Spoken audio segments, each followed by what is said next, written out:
Bonjour à tous, nous sommes l'équipe Twitch Play composée de Kevin, Thibaut et Nicolas. Donc l'idée pour notre projet, ça serait de créer un jeu vidéo sur Twitch. Donc tout d'abord, qu'est-ce que c'est que Twitch? C'est un site web de streaming et de VOD de jeux vidéo qui permet aux utilisateurs de se diffuser en live en train de jouer et à d'autres utilisateurs de les regarder. En plus, sur ce site, il y a un chat qui permet aux utilisateurs de parler entre eux et de parler directement avec le streamer. Donc notre jeu serait centré sur cette interaction avec le chat, le flux de messages des utilisateurs. En fait, on diviserait ce chat en plusieurs camps, et chaque camp, au travers de ces messages, pourrait interagir avec le jeu.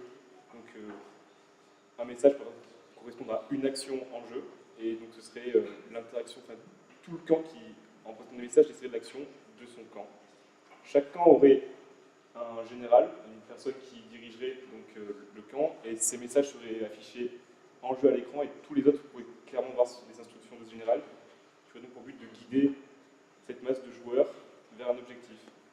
Évidemment, les interactions ne seront pas limitées qu'aux messages, le jeu aussi en lui-même pourrait proposer des événements aléatoires. Donc le but à la fin, c'est quand même de produire un jeu vidéo qui incorpore un bot IRC pour récupérer le chat. On a quand même une visée assez communautaire qui permettrait de partager des idées ou des émoticônes. Et là-dessus, on distingue vraiment trois problématiques bien distinctes. La première, c'est l'utilisation d'un moteur 3D.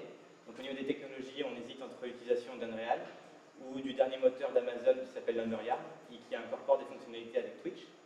Donc cela veut dire découvrir de nouvelles technologies et des concepts de game design ou de modélisation 3D. La deuxième problématique, c'est l'incorporation d'un chat IRC dans le jeu en lui-même, en moteur. Donc encore une fois, on pourrait faire un choix, soit c'est deux programmes qui tournent en parallèle, qui communiquent, ou soit on essaie d'incorporer directement le bot à l'intérieur du moteur. Et enfin, la troisième et la plus intéressante et la plus technique, c'est trouver la bonne structure de données qui nous permettrait d'enregistrer les messages et de laisser les trier et de les incorporer directement dans notre moteur. Donc là-dessus, on doit faire un choix au niveau de la structure de données.